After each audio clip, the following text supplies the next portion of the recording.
Le président de la Fédération algérienne de football, M. Mohamed Al-Awraoui, s'est réuni juste après le match de la Côte d'Ivoire avec les joueurs de l'équipe nationale, le staff technique et à sa tête le sélectionneur national, M. Christian Gourcuff. Le président a renouvelé sa confiance au sélectionneur national, M. Gourcuff, surtout pour les prochaines échéances qui attendent notre équipe nationale. Comme vous le savez tous, la fédération, la FAF, elle prend de la stabilité et elle travaille sur le long terme. Merci. Bonjour. On va commencer par un bilan de la compétition. Bon, les résultats évidemment ne correspondent pas à nos espérances parce qu'on savait que ce serait une compétition difficile, mais on allait là-bas pour le titre.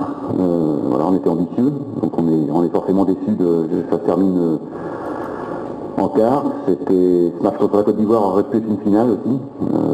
Bon, c'est pour ça qu'on a des regrets par rapport au but encaissé dans les dernières secondes contre le Ghana, parce que ça nous aurait permis d'éviter la Côte d'Ivoire aussi en quart. Donc voilà, ça c'est en ce qui concerne les résultats. C'est jamais satisfaisant évidemment de sortir en quart de finale lorsqu'on espère obtenir le titre. Voilà, sur le plan du jeu, on a été confronté à des conditions très difficiles. On s'y attendait évidemment.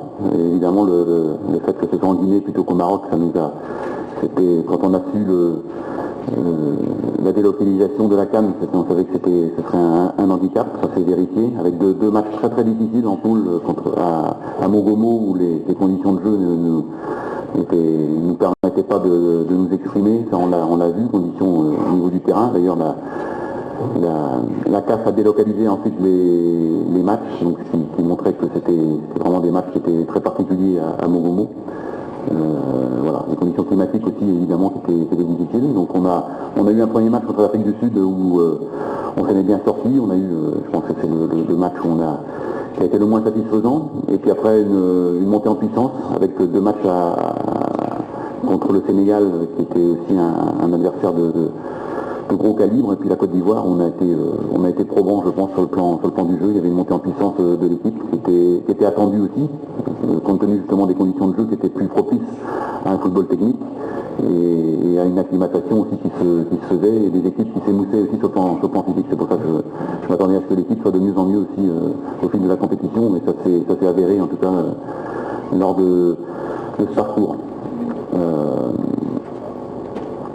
Voilà, sur le dernier match, beaucoup de regrets évidemment, parce que contre la Côte d'Ivoire, on peut pas, même nos adversaires le reconnaissent, c'était pas mérité. Maintenant, voilà, un match a toujours, il ne suffit pas de dominer, il faut aussi, comme je l'avais dit après le match, il y a un problème d'efficacité, des gros regrets surtout sur les buts qu'on a encaissés, parce que bon, on ne peut pas marquer sur toutes les occasions, mais c'est vrai que on est quand même très fautif sur le laxisme dont on a fait preuve sur les deux buts.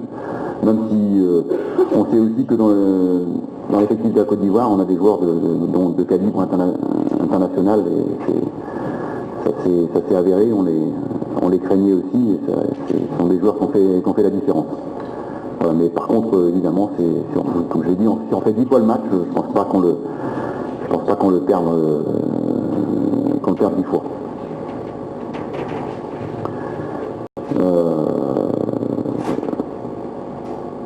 Voilà, sur le plan du jeu, autrement, c'est vrai qu'on a eu des difficultés à entrer dans la compétition contre l'Afrique du Sud, avec, je pense qu'on a été troublé par l'incapacité à donner du rythme au jeu. Alors il y avait deux facteurs. Il y a notre jeu de passe qui était, comme je l'ai dit, à Mogomo, où on était dans l'impossibilité de prendre le temps d'avance sur l'adversaire, donc on était gêné dès le départ. On l'a vu contre l'Afrique du Sud. Et puis évidemment c'est une compétition où il y a beaucoup de à football, donc sur le plan athlétique, des équipes qui sont au top, et là-dessus, à partir du moment où on n'arrive pas à sortir le ballon très vite, on se retrouve en difficulté dans des matchs qui étaient très, très instables. Et bon, après on a vu que face à des équipes qui étaient plus structurées comme la Côte d'Ivoire, on a aussi plus développé notre jeu, et je pense qu'on n'a pas à rougir de notre prestation sur le plan collectif dans d'une façon globale, mais notamment lors des deux derniers matchs. Voilà. Après, sur le plan du jeu aussi, évidemment, il y a du bon et du moins bon sur les secteurs de jeu. Bon, je vais pas faire la critique un par un des joueurs, mais il y a évidemment sur le plan défensif, on n'a pas toujours donné toutes les garanties aussi, ce qui nous aurait permis justement dans des conditions difficiles de gérer le match. Et notamment, j'ai fait allusion au match de la Côte d'Ivoire, c'était déjà dans un contexte comme celui-là qu'il ne fallait pas commettre d'erreur. Voilà. Après, je pense que sur le plan physique, on avait nos joueurs leaders peut-être qui n'étaient pas au top non plus. Ça, c'est une affaire de circonstances, c'est une compétition qui se déroule. Voilà, donc les joueurs arrivent dans un état de forme et bon, je pense que c'est vrai que les joueurs comme Yassine Brahimi et Sofiane Fegouli, qui sont des leaders de cette équipe, étaient peut-être pas à leur niveau des éliminatoires, même s'il y avait aussi une montée en puissance, notamment de Yassine lors des matchs. Voilà, ça c'est peut-être un regret qu'on peut avoir. Évidemment, ce sont des joueurs qui au top de leur forme auraient pu faire la différence. Voilà. Et puis, bon, je tiens à saluer en hommage à Magid Bouguera, qui a toujours été exemplaire, depuis que je suis avec la sélection, sur le plan de l'état d'esprit, et qui a été exemplaire sur le terrain aussi. Il n'était pas forcément programmé pour être titulaire, et donc c'est aussi un constat, c'est que Magid j'ai fait appel à lui, il a répondu présent, et donc c'est encore en tout cas une sortie pour lui qui est à l'image de sa carrière en équipe nationale. Et voilà, donc je tenais à lui rendre hommage. Évidemment, c'est un joueur qui aura marqué l'équipe nationale et qui aurait été impeccable dans son parcours. Voilà, je reviens aussi sur le groupe, parce qu'il y a des rumeurs qui m'ont pas plu du tout, qui ont été inventées. Donc le groupe a été remarquable dans son état d'esprit. Alors vivre un mois ensemble, c'est pas facile, surtout pour des joueurs qui ne jouent pas, les remplaçants, qui ont été impeccables dans la discipline, dans l'état d'esprit, l'investissement. Et je tiens à rendre hommage aussi aux remplaçants, parce que je l'avais dit dans la constitution du groupe, c'était un élément qui est important, d'avoir des joueurs qui jouent le jeu, et les remplaçants, des joueurs qui n'ont pas eu une minute de jeu, ont été exemplaires sur le plan d'état d'esprit, sur le plan de la discipline. Donc ça, c'est aussi des choses qui comptent, évidemment, et voilà, c'est aussi important de le souligner. Voilà, avant de répondre à vos questions, bon, les perspectives maintenant, c'est, bon, évidemment, il y a, on va se projeter sur les échéances. Alors dans les équipes nationales, ce qui est difficile, c'est que les échéances sont assez longues, donc il y a la CAN 2017, donc on aura, je crois que c'est le 8 avril, la localisation de la compétition. Donc ce qu'on espère bien sûr, c'est qu'elle ait lieu en Algérie. Ce serait, bon, ce qui ne modifiera pas non plus notre programme, parce qu'on aura de toute manière les matchs qui seront des matchs qui ne seront pas de compétition, mais qui permettront aussi de nous préparer. Voilà. Et puis évidemment la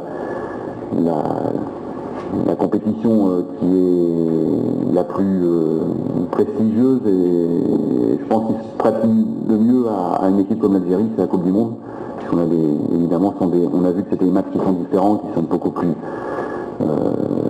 plus propices justement à ce qu'on s'exprime. Donc la Coupe du Monde 2018, qui dans les éliminatoires commenceront un petit peu plus tard.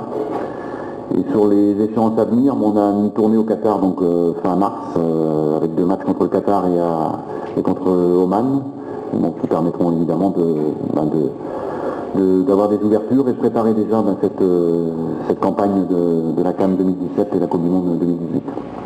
Donc il y aura évidemment des modifications, des joueurs qui vont arrêter. Bon, je pense à Magid notamment, mais il y a toute une génération de joueurs qui vont arriver à maturité dans ces compétitions, et ce qu'on attend évidemment, c'est s'appuyer sur ces joueurs. Bon, je vais parler Yassine Brahimi, Sofiane Fegouli, parce que c'est l'avenir de l'équipe nationale, c'est eux, mais c'est pas seulement eux, c'est Safir Taïber, c'est Nabil Bentaleb qui ont pris une autre dimension aussi dans cette compétition. Voilà, et puis d'autres aussi, Fawzi Goulam évidemment, Aïssa Samandi, donc voilà, ce sont des joueurs qui vont arriver à maturité dans 2-3 ans, et on a quand même des belles perspectives devant nous. Après il faudra bien sûr établir un groupe qui soit compétitif et qui soit bien complémentaire, donc de trouver peut-être dans ce secteur de jeu encore des joueurs qui peuvent s'intégrer. Voilà, après pour terminer, il y aura donc aussi pour les A-primes certainement un rassemblement début mars aussi, donc qui permettra de revoir un peu les joueurs locaux, et puis donc sur un rassemblement très court. Je ne pars pas de vue non plus les joueurs locaux. Ce qu'il faut bien se dire, c'est qu'il y a quand même un décalage important entre le niveau des joueurs locaux et les joueurs qui évoluent à l'étranger. Ça, il faut en prendre conscience. Il y a des exigences qui sont tout autres. Et je ferai remarquer aussi que dans toutes les sélections africaines, il y a très peu de joueurs locaux. La Côte d'Ivoire avec son gardien, et les autres joueurs évoluent dans les plus grands clubs européens. C'est pas non plus un miracle. Donc voilà. Maintenant, comme on le sait, c'est l'évolution du football algérien passera justement par une évolution du joueur local. Mais ça ne serait pas comme ça d'un coup de baguette magique. C'est des exigences qui doivent être aussi beaucoup plus fortes sur certainement le championnat, mais aussi les exigences que doivent fixer les joueurs.